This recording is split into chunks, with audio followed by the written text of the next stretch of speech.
Now at 11, police in riot gear swarm UD's campus after parties get rowdy. Good evening, I'm Dana Smith.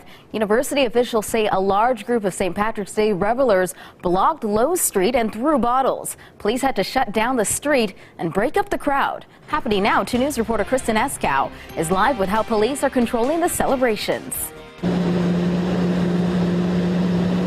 Yeah, Dana, since the street reopened, you can see students have started coming back out of their houses.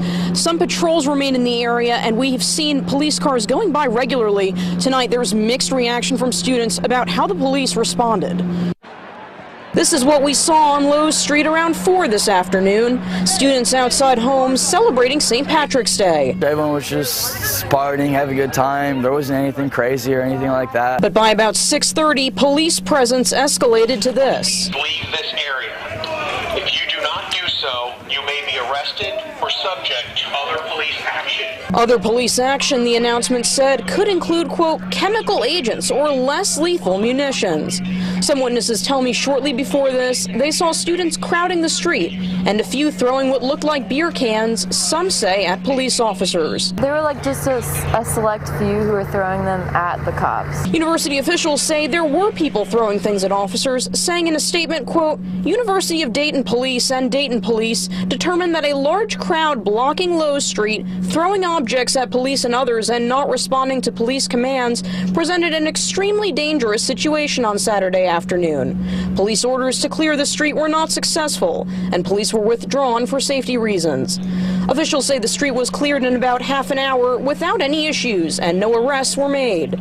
We also saw police standing guard outside homes on Lowe Street and going in and out of some of them. It really made me kind of scared. I was honestly kind of nervous until the riot shields came out. Then I kind of felt very uneasy and everything. One student says he also saw a car windshield smashed. Some students say they understand where the police are coming from. Others argue they overreacted. I think they're doing a good job. We were a little bit frightened at first, and then, nobody. There were so many people you kind of felt like at home, so you didn't really need to be frightened. I think towards the end they started to act a little more. They just kind of started to take it up too many notches a little bit, and with the masks it seems a little too over the top. And police reopened the road around 8 this evening, but we have still seen patrols out here as well. The university officials say they'll keep up a strong police presence out here through the night and tomorrow. We're live in Dayton. Kristen Eskow, 2 News, working for you. All right, thanks, Kristen. Well, this is not the first time parties have gotten out of control on campus.